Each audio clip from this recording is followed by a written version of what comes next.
Welcome everyone on the stream. Just doing some final setup. Hopefully it'll be done. Bear with me. Thank you very much. Okay, there's a cancel button here.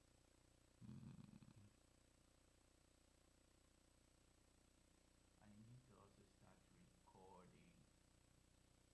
Okay. I'm recording.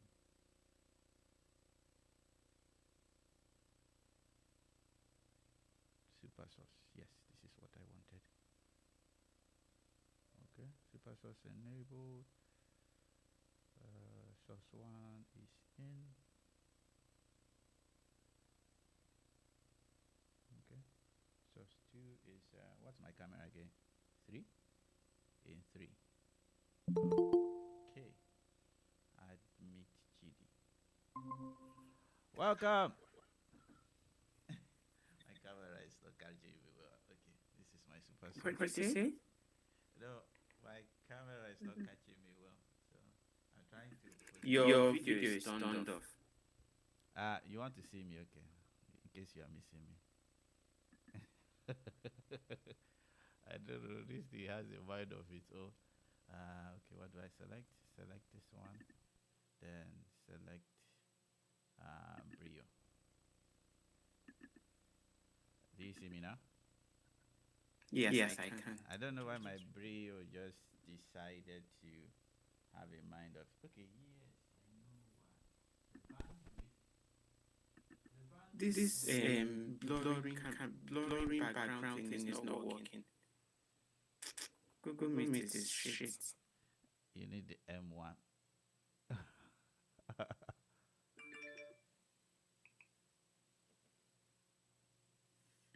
Okay. That's what they say. By the time you switch to M1, it will still not work. Or maybe I should use Edge. I don't know. I don't even know what my viewers are seeing. What are you guys seeing on your end? Viewers are not seeing me. I don't switch now. No card in camera. Yes, I specifically did not put a card in the camera. Why are you telling me? This my camera. Don't go give me one. Oh boy.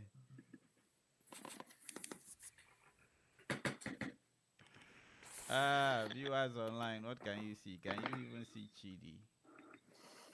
Let me refresh here. Chidi, can you even see yourself properly on the stream? Yeah, on the stream. I can see myself on the meeting. Okay. I think I need to move the camera more for a better angle.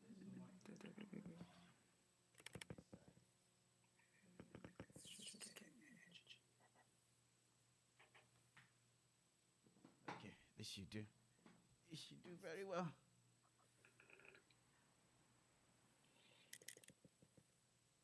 Chairman, are you streaming already? Yeah, I'm streaming. I'm streaming. Welcome. We only have one person viewing though, so you're fine. Who's the one person? It's 𝘀𝘁𝗿𝘀𝘀 2002. Welcome to the stream. My biggest subscriber. Is this the same one I met? No, this one is in the US. Okay, no. But I can't see you again though, just in case. Okay, so instead of steel, I can just put this. Okay, yeah, I can put the steel as the second. So all of these things is new to me. All this configuration is new to me. You can mute yourself. Oh. Admit again.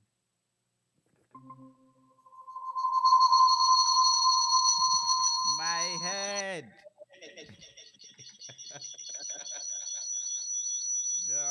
Mute one.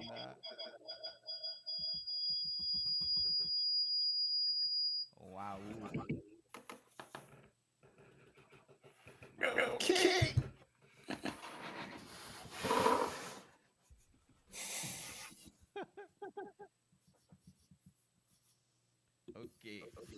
I don't even know how to remove this camera sign on this thing. All that we can see is your avatar or logo. On okay, that's on. Oh, sorry, that's on. Let me see if I can switch. Okay, can you see me now? Yeah, I can see. How did you change the camera logo? You have multiple cameras. Yeah, I have 3 cameras, but 2 connected to the laptop right now. It's easy to do. It's easy to do.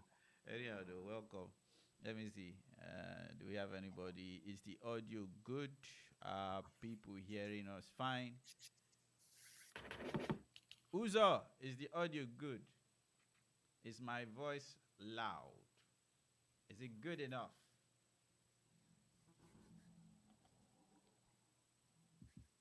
Is it good enough? First I was afraid, I was petrified. When I finish the proper configuration of this thing, I will send all my webcam to my Go stream. But for now, I don't have all. It's as I try to stream that I get better at streaming. So let's see. Who's the second person? Welcome to the stream. Identify yourself so that we can start streaming. Welcome, welcome, welcome. Welcome, welcome.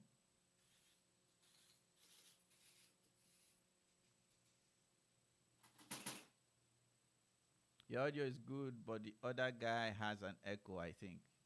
Other guy, you have an echo. Fix it. Fix it now. Did you say has an 𝘴𝘵𝘰𝘮𝘱? Echo. Yes. Is it still echoing? No, I don't think so. I can't hear it. Maybe it's from my end. I pray it's not from my end. Most likely from my end. No cardian camera. Why does your stuff say no cardian camera? My camera is racist. Let me see if I can fix it. Is my audio better? I could use a headphone. If it helps.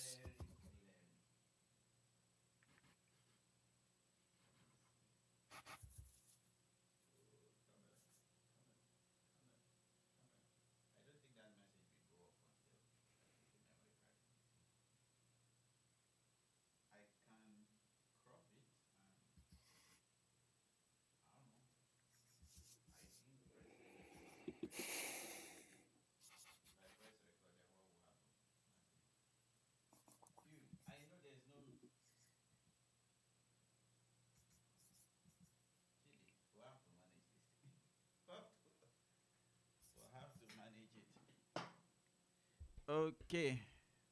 Welcome, everyone. Welcome to the stream. Welcome. Let me switch to full camera. Welcome, everyone, to the stream. My name is 𝘊𝘂𝘀𝘵, and I'm here with Ekuma Chidi, or Chidi Ekuma. How to pronounce his surname is a very powerful surname, so ask him how he will tell us today how to properly pronounce his surname. Is it pronounce? Sorry, Nigerian English. How to properly pronounce his surname.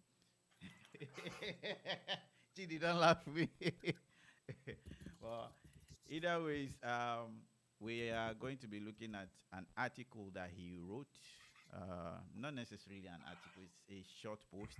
I'm sure in the future he will be elaborating on what exactly he uncovered or what exactly he wanted to say better. But for now, he has given us a shorter version, and we'll be going through the short version point by point. But at the same time, we would like Chidi to introduce himself. But before he introduces himself, I will also want to tell you guys how I know Chidi. So in 2015, we both met in Ghana, where I joined the MEST community. MEST is Meltwater Entrepreneurial School of Technology, and he has been somebody that I somewhat looked up to because he was more experienced before I was experienced.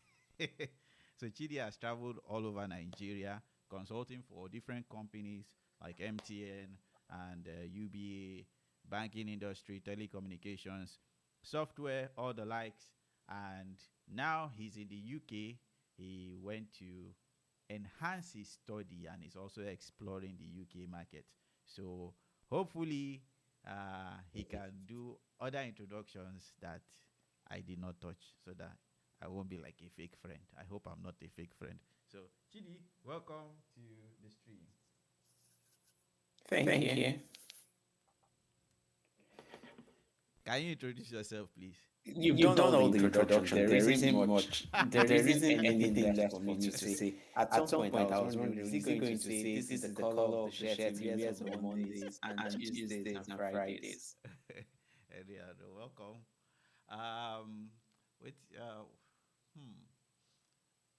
I guess, what exactly influenced you to write this article? Because for the people who don't know, the article is titled "A Startup is Not Just a Product." So it's something that Chidi concocted on LinkedIn. Where do I have it here? I think I do have it. Okay, yes. So on his LinkedIn profile, he wrote this article, and to me, it kind of poked me in. Like, I remembered my startup days or at Galani when I was in Ghana, where I struggled to see the startup beyond the product, and I ended up paying for it in a more it was very expensive, let me put it like that. So after people warning me that don't just see it as a product, do validation, build your business model, you guys have to be in sync, different kind of things, all those challenges that we face. And lastly, the legal one, where we did not exactly really consider, and when we started doing, we ended up wasting a lot of time and the startup died. So Chidi, what exactly influenced you, please? Interestingly, it was somebody's, I think I mentioned on the LinkedIn post. I saw a post on LinkedIn. Someone said they built an entire startup in a few months, or in just about in a month or two. And I thought that the post was misleading, because saying that you built a full startup in a month or two, it just didn't sound right. And so I would, because the person, so I did a bit of digging. The person is an engineer, and so being a software engineer, really, you think about a startup as a product. Or, well, I've built X. Let's say I've built a plugin that does X for other engineers, or I've built something that takes JSON data and converts it into a table, and so you don't have to do something like that. Or maybe I've built an identity management plugin for JavaScript developers, something as simple as that. Now that is a product, that is a tool.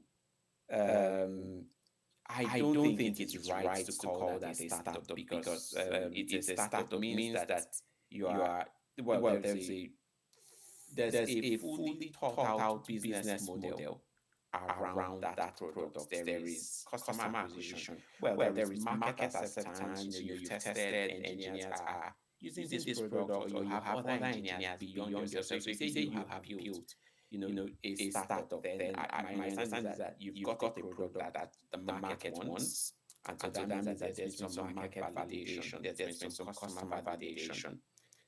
Beyond yourself, other people see a problem there, and you are solving. Now it's possible that people are using, if it's a dev tool, again, I am making a lot of assumptions here, but if it's a dev tool, then it's possible that lots of people have that problem, and they are starting to use your plugin, at which point you can say it's also gaining traction and stuff. If you are going for the enterprise market, then your pricing or monetization strategy will be different. Like what all the business that build dev tools and those kind of things, how they monetize and stuff. And so all of that. But for you to go through all of that in a month means that you are one hell of a rock star. But usually from working, I'm an engineer myself, and from speaking to lots of engineers, a lot of times we just look at, this code that I've written that does X, and you think you have a startup. Maybe because you also have functionality to accept payments on that. But it's not a startup, it's not a business until you have a real customer that agrees with the value you provide and is paying in some form for that value that you provide. So that's what led to all of that. So are you more or less saying it is semantics in a way, or at the same time, because some people will say, don't you think this is unfair? You want him to become an established person before he can take the claim of, oh, I have built a startup. Or it's just that you fear that this person might be leading somebody astray or discouraging people who have not exactly, how will I put it? People who have not exactly reached whatever level he has concocted that he has reached. Which one is it? You see, the way you've framed your question shows that you don't agree that it's a startup. I will try my best to play devil's advocate, so that so that people that come because if you say concocted, you see the challenge that we run as human beings or as entrepreneurs is when you have a company, when you have a product, when you have a tool, you fall in love with that thing. And of course, you want your baby to do well, you want your baby to be loved and accepted, and all of that. The challenge then becomes that at some point you are blinded, so you're looking through a rose-colored lens. And so you think that there is something where there is nothing. And so if you say to yourself you have a startup, well, you have a startup, and then the next thing is skill or growth or whatever it is. And so I'll give you a personal story. I've been working with some founders and trying to launch products or build companies. And a lot of how the first consultation happens is we sit down, we look at your value proposition. Well, look at your business. Some people haven't got a defined value proposition, and so what we then do, step one is value proposition design. Now, after we've done that, we then come up with hypotheses together, and then the founder goes out and validates those hypotheses. Some of the founders that I've worked with have seen, very impressive early traction. But you then say to the founder, yes, you've got one or two people paying you today, and some people have 20 people paying. That's exciting. But what you then want to do is see if so are there more people like this 20 that will pay? What am I doing well? How well is it? What is these people like? Can I find more people like the current 20 that will pay me? And beyond this, 20, can I find another 20? And so what happens is because that's how you know if your business is scaling. And not every business, not every founder wants to build a scalable business, and that is fine and valid. But if you're trying to build an Uber or Lyft or any of those type of things, then you need it to be something that is scalable from the start, and you would there are basic hypotheses that would help you get clarity on whether this thing will scale and if there is a big enough market for it. So if it's only going to be a regional product that services 20 people, and that's not the vision that you have for this company, well, then maybe you need to pivot. Maybe you need to make changes and stuff. And so it's that whole system. Okay. I will ask you this question again. You gave me a diplomatic answer.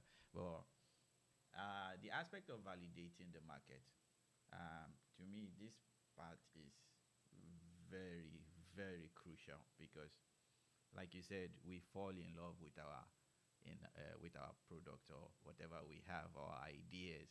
A mess. We call them shitty ideas because everybody can have ideas. Everybody can have anything, but the execution is what matters. And the primary part of execution is actually validation. And most of us don't validate because so many sentiment or whoever concocted the idea. Sorry, I'm using the word concocted. It's not this thing. My vocabulary is not as wide as some people. But whoever engineered the idea will probably get offended when it gets scrutinized. And this is where validation comes. Because I remember in MEST where our fellows kept on telling us, go and validate, go and validate. Me, in my laziness, I didn't want to go out. I was like, to do well, to do well. Only for us to then enter into the heat. We then went back to validate while we've already started, which was bad. It's not the most horrible thing, but it's also, it distracts a lot. So what do you think about people who skip the validation aspect of starting a startup? Because validation you have to do many times. I think you answered the question already. If you skip validation, you would simply just pull another amanzi. You build the product. And you find out, you think your baby is pretty, but the market will tell you how pretty they think the baby is. And of course, by the time you start for a bit, it's a hard reality. And so one of my one of the people I look up to, or somebody I look up to, used to say something. He say, don't fall in love with your idea. And if you are going to fall in love with something, it's better to fall in love with the problem, because a problem is a constant. The idea is transient. It changes. And so if you start from a problem rather than an idea, and the way a lot of people, sometimes some people hit that some people are very smart, very lucky, and you find an idea, you find the right thing at the right time. That doesn't happen a lot of times. And so the easiest way is to start from a problem, and this is the problem we're trying to solve, and then you can then validate. You validate that problem, checking that a lot of people have that problem that you're trying to solve. Then the next thing is, if this is the problem, how best can I solve this problem? So you then go to a solution. And when you come to a solution, you validate that the solution solves that problem as well as possible. So you see, if you are in love with, for instance, I'm in love with finance. I can make up a problem on here and now, and then go out and validate that problem. The domain, finance is just the domain. If I find the problem and I find a significant amount of that experience that problem and care about that problem enough that they are trying to solve it, that's an interesting position. Then I can play around with a few solutions that solve that problem. And sometimes I find that the problem is not big enough, then I look for another problem, that is big and more people care about. So that's how I have a big enough market. And then you just want to, as much as possible, you want to get that validation is feedback, is what tells you, yes, what you're doing is right, or what you're doing is not right, or what you're doing is wrong. And this is how the public perceives that thing. If you skip the validation process, what would happen is that you're going to build a product It's going to look very beautiful, fine buttons, fine UI, fine user experience, and all of that. Nobody ever uses it. And so what a lot of founders find themselves doing is they build a product and then they are trying to find a market for that product. Whereas what I think is best is you find the market and then you build the product for that market, because you are building for the market. You are not trying to get the market to like you. The market already needs what you are offering. It's like somebody that is thirsty and you say to him, I've got water. He's definitely going to buy. But if you met someone else that was maybe at the party already, and there is, it's probably a buffet, and then you say to the person, would you like this particular drink? It does X, Y, and Z, and all that stuff. But this Go is ahead. also another of my question is, what if my validation is biased and I don't know it? And what do you consider a successful validation? Whether the result turns out to be good or bad. That is, good being that, oh, there is an opportunity here, or bad, you're like, oh, there is no opportunity here, there's no point in pursuing this. So how does someone prevent themselves from, using your party analogy, accidentally going to just that small section that actually needs water and it is situational, whereas every other person has water? Well, you've asked two questions. If you validate and you get a positive response, that is good. And if you validate and get a negative response, that is good. The essence of validation assumes that you don't know the answer and you are looking for answers. And so if the crowd says, no, this is not the problem we care about, that is good validation. It means that you can go back and come up with another problem. And if that is the problem that you really want to solve, well, at least you know that it's not worth the effort, it's not worth the energy. Now, there are times when people are smart and people are ahead of the market. Maybe you could spot patterns, and so there are lots of examples. You and I, we've had conversations at different times before certain regulations changed in Nigeria, and I said, this is what I think is going to happen. And even if you didn't agree then, down the road in a few months, those things happen. So you see, that is, but even that is validation. At the time, it was just it was a guess, it was a hunch. What I would then do is come up with a way to validate that this thing I'm predicting will happen. And these or that, a lot of times validation doesn't happen in isolation. Like the example I've just given, there is a regulatory landscape, or there is the policies that are changing rapidly, and there are other behaviors that are being disrupted by those changes, and there are trends that are also getting affected. And so it's easy to see things like that. That's easier. If the market then says we don't like this, well, you can move on to something else. And if the market says we like this, then you move on to. But like I said, it's a series of hypotheses. So if you think you've got a positive, the next thing you do is, based on this positive, what do I do today? And what do I see that lets me know that this positive is really positive? And how do I progress from here? So, it's asking those questions.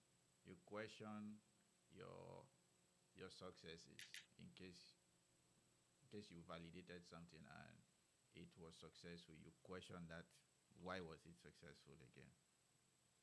Exactly. So why was it successful? In fact, in the party analogy, I think there is an opportunity, because if you were at the party and you found somebody that was at the party and needed something, say water or a drink or whatever it is. A good example is that there are people at the party that have some allergy, and as a result of that allergy, they can't have any of the drinks at the party.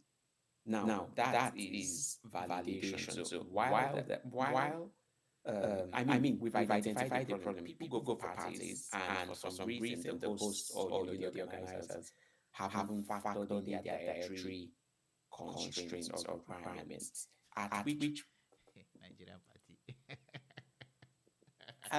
point, you as a business person can then, it is situational, but you then know that there are a handful of people that couldn't have. I'll use something that is common. Lactose allergies are quite common. So if you don't come for exist. They don't exist. okay, so if you come for a party and or let's even say there are lots of allergies now. Some of them are rare, depending on the market you're looking at.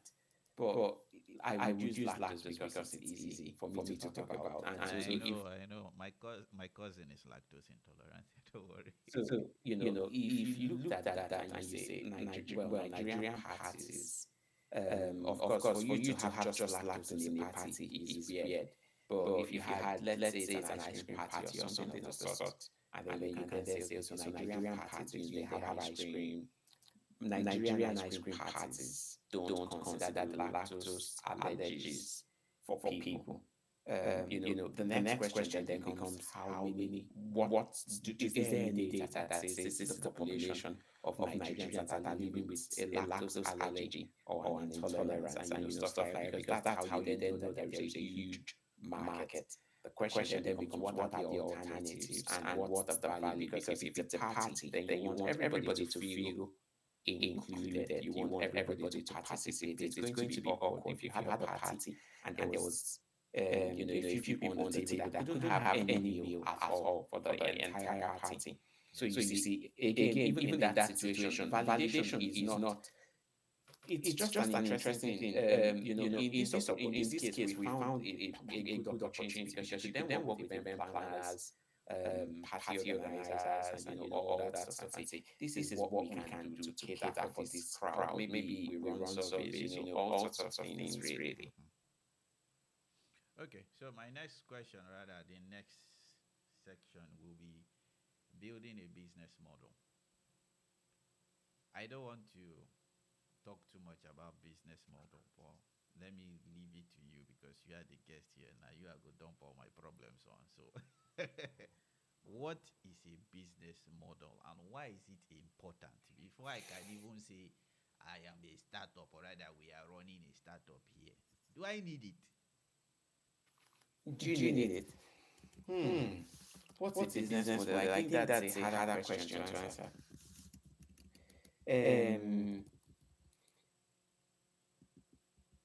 So I will just there's a business model canvas right behind me, and so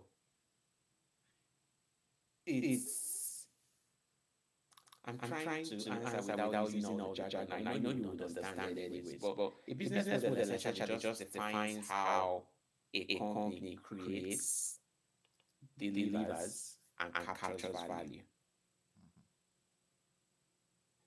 And so, how do you create? And at the beginning, I talked about value proposition design. So, really, what's your value? It's the value you deliver to your customers. What do you do for them? And there are lots of ways that you could design a business model. The business model canvas or lean canvas is one of the common ways for startups, and that's because it looks at specific. It breaks it down into blocks and allows you to focus on elements and define those things clearly, and you can also see how each of those things interact. So as you validate, so you come up with a business model based on an idea you have or based on a problem that you think you've identified. You flesh it out, and then you go out to validate based on that business model you've designed. And every time you validate or you speak to people, the boxes that are correct, you mark them and you can move on to the next item. And for the ones that are wrong, you go back and then you tweak your business model. Every time you tweak your business model, a lot of things on those boxes change. I realize I'm speaking about the business model in terms of the business model canvas, but the reason is because it has the key things that you really need for mapping out that business and what it is that you do, how you will get paid, what you will do, how your customers, and a whole lot. So one thing I wanted to add is, I don't know whether I'll go on a tangent again, but let me just see. I remember filling the business model canvas many times, especially the lean canvas. And on starting, I'm about to write too. I have an idea. I'm about to write and I don't get anything. So I didn't I'm not saying this is for my startup, or I'm like practicals and different things that I've tried in the past. I didn't have anything I can say truly, surely. I know there's value here, but the value I cannot fully justify it. But because of my atmosphere, or because of the people around me, I was forced to make up stuff. But I know it's not true. But I truly don't want to seem like a failure in that particular scenario. So I don't know whether this is an admonition to people who ask other people to do business model canvas, and also to founders who actually are doing all of these business models. Be honest with yourself, because in the real sense, you can truly save yourself months or even years of wasting time.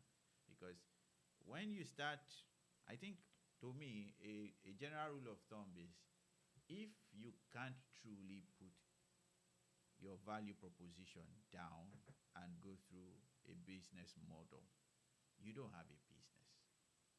What do you think about that, Chidi?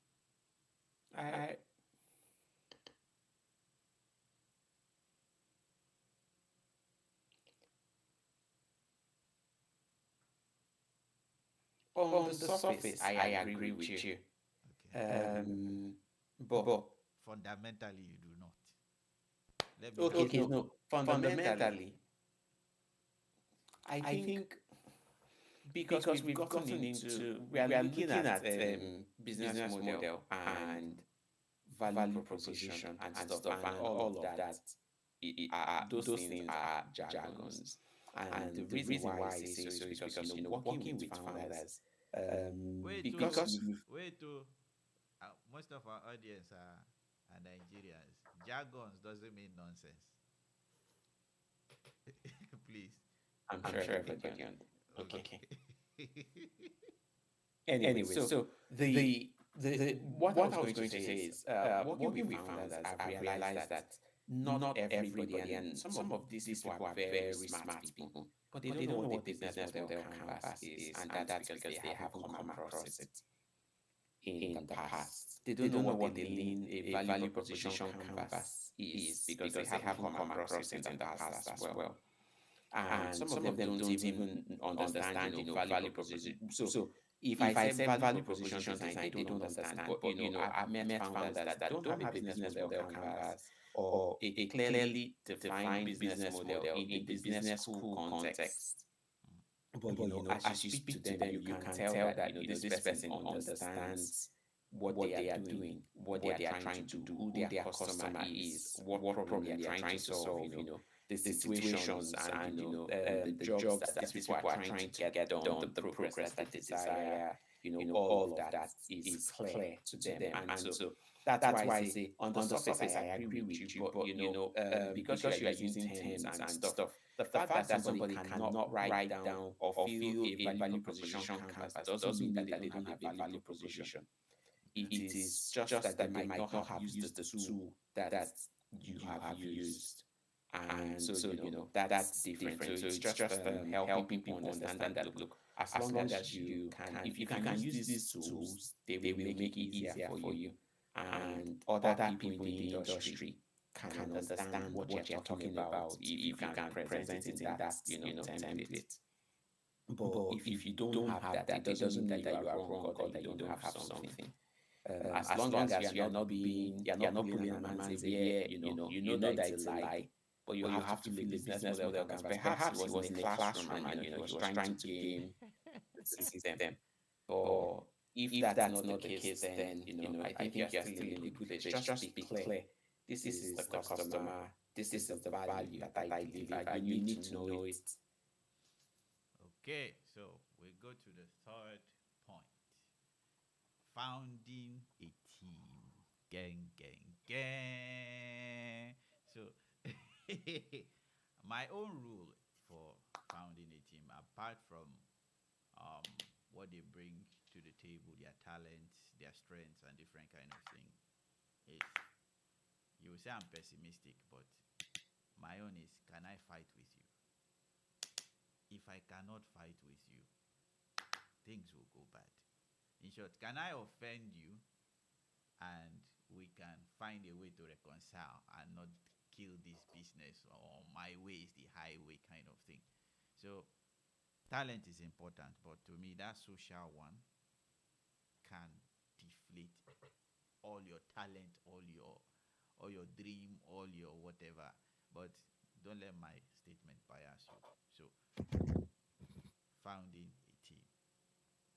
Why is this also important in calling your, before you can say, okay, I have a startup? So founding a team is not just looking at a founder or co-founders and stuff like that. It's about everybody that works together to bring that business to life. And really, the business is not you. Even though you probably brought the business to life, you are supposed to be able to for. Again, I started by talking about scalable businesses. So if you are looking to scale a business, then you need to, now that you found people that you've done some validation, you need people that can help you bring that vision to life. You need, so a business will probably grow very quick, depending on what the business is. You will need somebody that engages with customers in different capacities.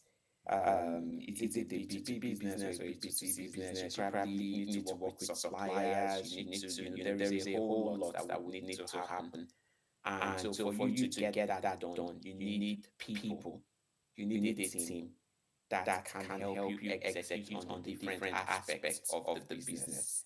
And so without that team, there is nothing. And like you said, you need people that you can work together with very well, especially at the very early stages of the startup. So they need to believe in vision, and they need to have the right attitude, the right mindset, the right everything. A lot of businesses fail as a result of team dynamics, or just broken down teams.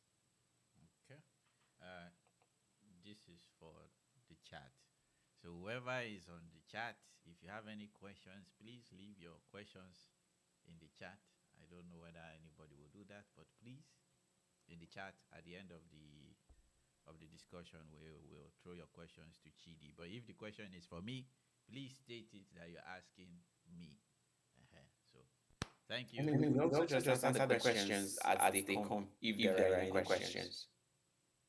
There are no questions, but a statement. So King of Corinth said something. I don't know what he's trying to piggyback on, but he said, not just about the gap in the market, but if there is a market in the gap. Exactly. It's a statement. It's not just about the gap in the market. Is there a market in that gap? Exactly. Like that's just spot on. Okay. So there is a gap in the market, right? There is something that is not being done in the market today. But is there a market if you fill that gap? Okay. Like people care about that. People care about the problem enough to want to solve it. So I cannot find second-hand shoes, black second-hand shoes. They don't exist in the market. Are there people that want to buy black second-hand shoes? Yeah. enough people that make important shoes, because let's say the minimum order is 100, and then you buy 100 shoes, but there's only one person, or there are 10 people. What do you do with the remaining 90? You become Santa Claus. Okay. Thank you, King of Corinth, for that contribution. So, anybody who has more discussion or question or comment, please leave them in the chat. I will try my best to read them. Okay.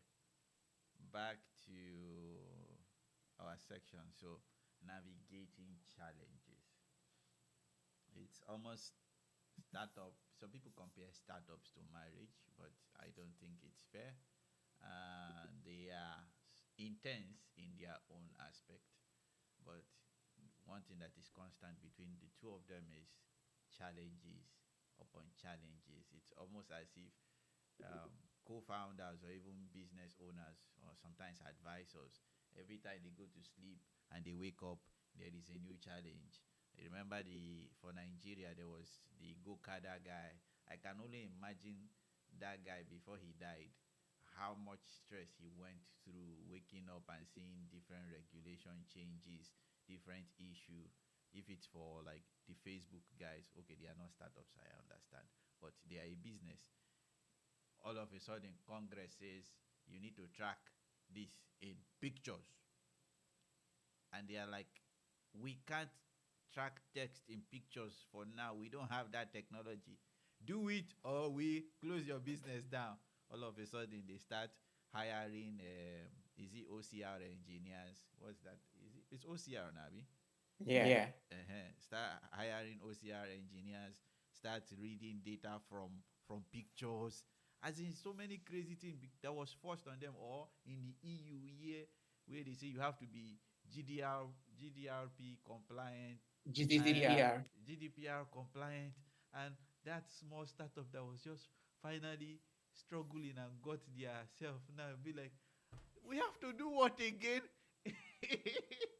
So, I mean, it's terrible if you're in financial services, your regulation would always be changing, and the penalties for those things are crazy. So I guess how do people or companies or startups per se, how do they prepare for this kind of challenges, or is it something that you just take it as you get it? Is there a bank of strength you go and take somewhere? I don't even know. Interestingly, this is something that a lot of founders will miss. The challenges that you will face in running a business, they vary. The common one that a lot of founders will encounter is competition and funding.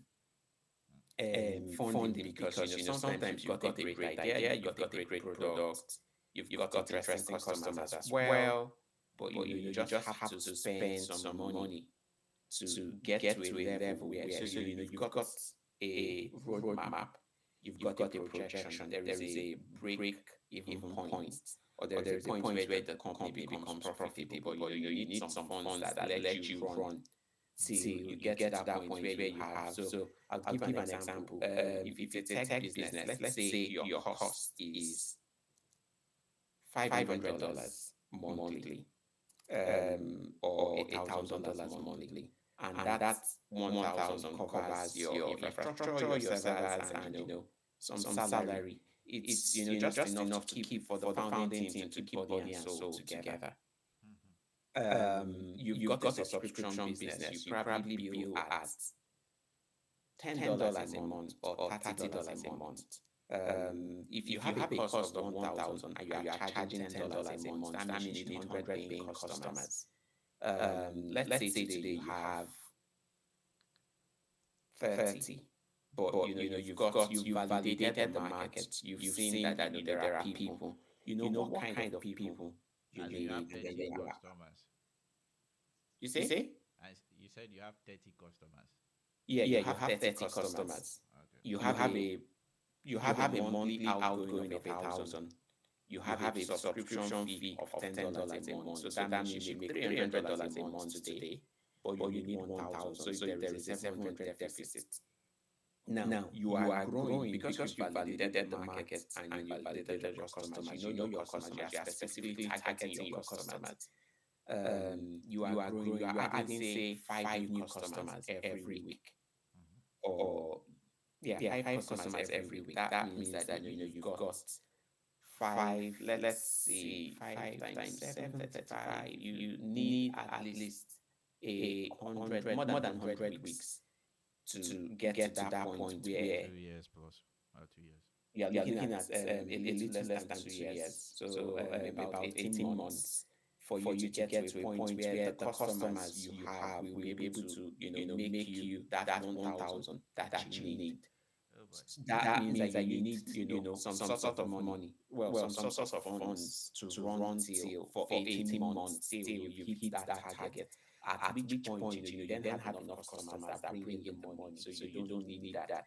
But of course, if you are going to keep growing from there, it means that after 18 months, you are going to continue adding 5 customers, or maybe it becomes 20 customers instead of 5 now, because you are really doing well. And so it means that by 18 months, you'll be able to cover your operating costs. By maybe 24 months, you'll be able to cover not just your operating costs, but there will be some extra to allow you to do other things and grow and stuff like that. So that in the meantime, you need some funding. It could be a bank loan, it could be angel investment, VC investment, whatever it is. Really, that's a challenge that a lot of founders will face. You have competition where something just happens, or let's say you are going into an already saturated industry, and something happens, and it's like just when ChatGPT started blowing up, a lot of startups were launching something AI powered and AI whatever, and it was all built on ChatGPT. And then one weekend ChatGPT or OpenAI makes an announcement and says, we have this, and this. Now automatically all those businesses, well, we're built on OpenAI, and OpenAI is offering the same thing to the customers, the same customers. So a lot of those businesses have to pack. And so what then happens at that point? You then look at it and how, if you've got really good customers, then you find, how can I, what else can I do? What value can I provide on top of this, to ensure that I can keep this going, So even when you just gotten started, there will always be challenges and things that happen that maybe you have to pivot, you have to change your business model, you have to make tweaks, all sorts of things. But to respond to your question, so beyond all of these also, a while back, I did a business degree, and so I am probably better than I was at the beginning. And so there is something called business legitimization. And so what that then does is, beyond, this, as your business is growing, as structures are coming in, you look at setting up structures. There is legal structure, there is operations, there is your business process. There are, you look at all your processes and all those things. Sometimes you have, like you design your swim lanes and all that stuff, how the different departments within the company will interact and work together to provide value for your customers. And so those things are things that to an extent you can predict, you can forecast, and you can do some things about. But again, the regulatory, even in a very regulated space, those regulatory things can change very quickly. And sometimes, as they change, they need immediate compliance, and it can be challenging. But that depends on what you do and how it happens. But for instance, I mentioned GDPR. GDPR was not something that hit the whole world, overnight. When the legislation, so when the deliberations were happening, people knew. And when the legislation was passed, there was a clear communication, there was a guideline, and people had some time to make changes and to stay compliant with that. So But there are times when things just happen really quick, and you have to stay compliant. Okay. And so that takes us again back to what we said about the team. So that's why you need a team of complementary skills that can help you deliver on all these things and navigate these challenges as they come by. Okay, thank you. The final one is, I think we touched it a little. Yes, we have. Legal structure. I'm not exactly sure the legal structure here that's going through my mind. Are we compliant in our industry, or are we up to date with well, it still falls under compliance, fees you need to pay in some areas, or you need to remit something. It's a big umbrella. There are lots of things. Setting up the right legal structure. So you're looking at protection for the company, protection for your customers, protection for it's all encompassing. Do you even have the right cover for the business that you are doing? And are your assets protected? Are you there is a whole lot that falls under that umbrella. Because I know legal issues can suck your soul out. In some cases where people, they are ignorant of some of the legalities of their sector, they are just gung ho, firing, creating, pushing, breaking grounds. Then some people in suits just come and meet you. You are not you're not compliant, and you owe government this money, or you owe this person that you probably are using their patent, this amount of money, or copyright issues. Even as a YouTuber now, even though I'm not making that much at all, if I put the wrong song like this, they will just own the whole stream and be like, it is our own. All the money you made in this thing now goes to us. So there's just a lot when it comes to legal issues, and I advise people not to ignore it when they are when they are going into a particular industry, or building a startup, or they have a product idea.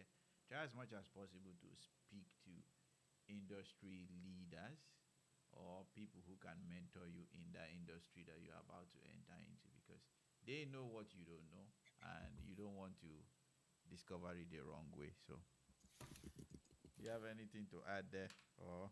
Not at all. Yeah. So we've reached the end of the whole thing. So I'll bring it back to the first thing I asked you. So that guy that said he built a startup in 3 months, what should he have called it, Chidi? What should he have called it? I built a product. A product in 3 months.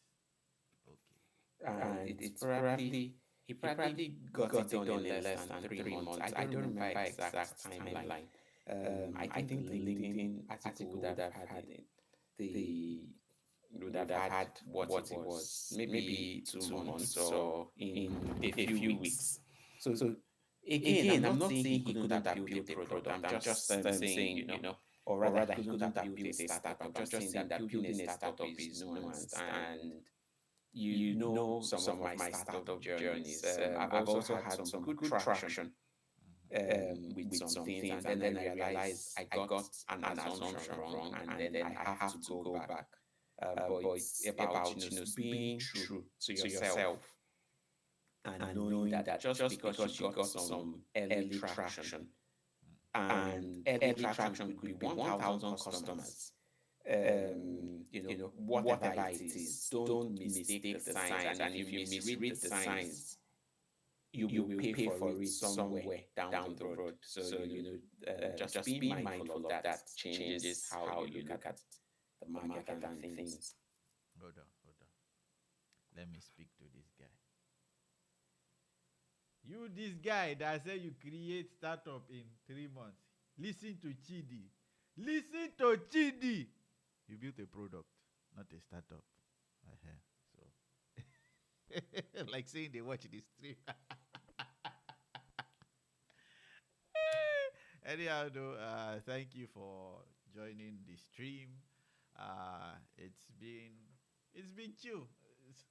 Well, I always enjoy having conversation with you, but at least we have this one on stream. Hopefully, we'll be doing more of this, and I will be spying some of your articles. So whoever is watching this stream, please, we'll be also releasing a video essay version of his article, and we'll be doing more video essays, and hopefully to be beneficial for the people watching and also even you to see, okay, maybe I could have added some things here so that the video should have captured this kind of thing.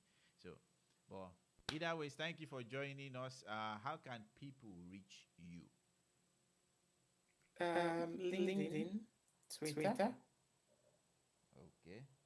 What's your LinkedIn and what's your Twitter? LinkedIn is my full name, and Twitter is also, it's the same name I use across social media. What is your Chidi, 𝘰𝘰𝘮𝘰𝘮. 𝘰𝘰𝘮𝘰. On Twitter is at 𝘰𝘰𝘮𝘰. On LinkedIn is 𝘰𝘰𝘮𝘰 as well. Okay, thank you. And finally, closing remarks. I don't give my closing remarks. Yeah, don't create a startup without proper scrutiny. Even Without proper validation. English. Without proper validation, yes. So if you have any question concerning your startup, no matter how good or shitty you think it is, maybe shoot Chidi a message on LinkedIn. Or just don't shoot me or me a while. Just shoot Chidi, or you shoot me also if you want me to see it, but be prepared to receive not harsh feedback, critical feedback from me, but I won't be able to do much about it. But if you want to go deeper, then you can maybe consult Chidi professionally, and he will properly guide you on how to polish your business and also how to stop it. Just stop. Your business will get dream. Sorry, Chidi is nicer than me. Sorry, he won't kill your dream. Yeah, but there is no business that there are some businesses that are terrible.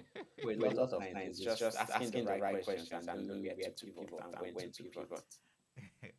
Okay, so everybody, if you've enjoyed this stream, please, I hope you've liked the stream. Like the stream, subscribe and share it. And as I said before, we'll be releasing the video essay. You don't want to miss it. We'll release it tomorrow so that you just see it and it will really benefit you. But in case you are just so impatient, just go and read Chidi's article. It's a short read. 2 minutes, 3 minutes read. It's less than 2 minutes. Just about a minute. It's very short. Yeah. So check out his LinkedIn. Read his article. He will be releasing more. He runs a startup called Startup Hive. He will be posting more also on there, and hopefully in the future he might have his own YouTube channel. We don't know. Anyhow, though, thanks for joining us, Chidi. Hope to have you here again. All right. Thank you very much. You're welcome. Until next time, everyone. Bye-bye.